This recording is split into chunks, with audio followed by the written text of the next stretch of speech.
Hi, my name is TheMangaBrah, and in this latest chapter of TheMangaBrah's story, Manaka wants to start taking things more seriously.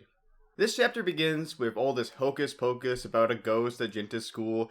Jinta only agrees to it since it pays a whole lot, and when she and Manaka arrive there, with Manaka in a school uniform because, as she said, she's always wanted to go to a human high school. And it turns out that that ghost is this guy who died from a car accident a few years ago. Another thing to note is that this guy looks eerily similar to Jinta. Now, is that just because that's the mangaka's art style?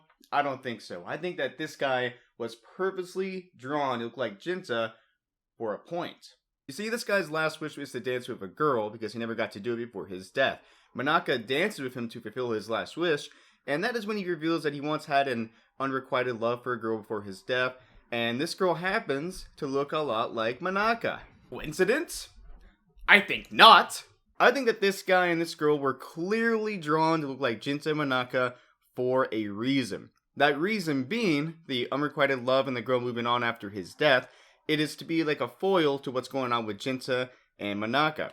At this time, it appears that Manaka has the unrequited love for Jinta, and Jinta's feelings are still not clear. Manaka is happy to have Jinta's kindness, but that's not what she really wants. She really wants Jinta all for herself. While she's walking around the school with Jinta, she expresses how she wished that she was born as a human. That way they could have walked to school together every day. And Jinta doesn't understand what she's talking about, what she's really trying to say. And I think that this saddens Manaka a bit because after hearing that unrequited love of that schoolboy, Manaka is starting to look introspectively. And she's starting to think, is this really what's all I can have? Is his kindness all enough? Manaka clearly loves Jinta. She doesn't want a platonic friendship, all that, your kindness. She wants a relationship, a romantic relationship with him. And at the start, she was okay with, kind of just slowly developing things because there's been a 10-year gap. Like, 10 years, they haven't seen each other. He kind of forgot about her, and she's just been thinking about him this whole time. So she thought, you know what? Based on her situation, just give it time. It's going to be okay. But now she's starting to look at things as like, we can't do this forever. And exactly when Manaka's patience is starting to thin a bit in regards to her relationship with Jinta, the hand of the mysterious villain of the otherworld that's been at work sends a letter, and it turns out it's Manaka's auntie. What does this mean? Well, I guess we'll just have to wait to find out next time. Alright, so all jokes aside, I think we now have the potential confirmation to who that shadowy figure has been in the other world. I thought maybe it could have been Manaka's mom or an older sister. Well, it turns out it's the other female option. It's her aunt, so that makes sense. But I think we're going to be shifting into the next arc. Based on my love for my favorite manga, Rosario Vampire, there's a arc where it's like the Snow Princess arc where she has to leave her friends and she has to get married to this other dude. And she does it because she wants to protect Skune.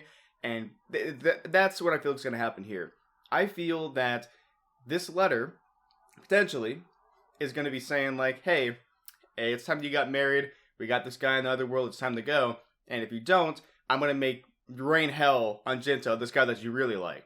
So I think we might be moving into the arc where Manaka has to leave and marry some other dude that she doesn't like to protect the dude that she actually likes.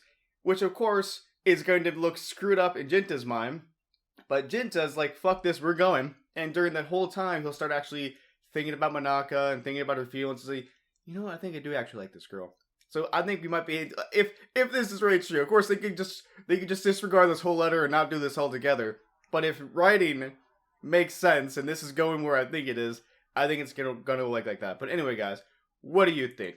What do you think is gonna happen in the next chapter of TheMangaBrah's story? Do you have a different opinion? Different ideas? I'd like to hear it. Anyway, guys, thank you for watching this video. Like if you like, subscribe if you want to see more, and I hope to see you guys again next time. Alright, bye.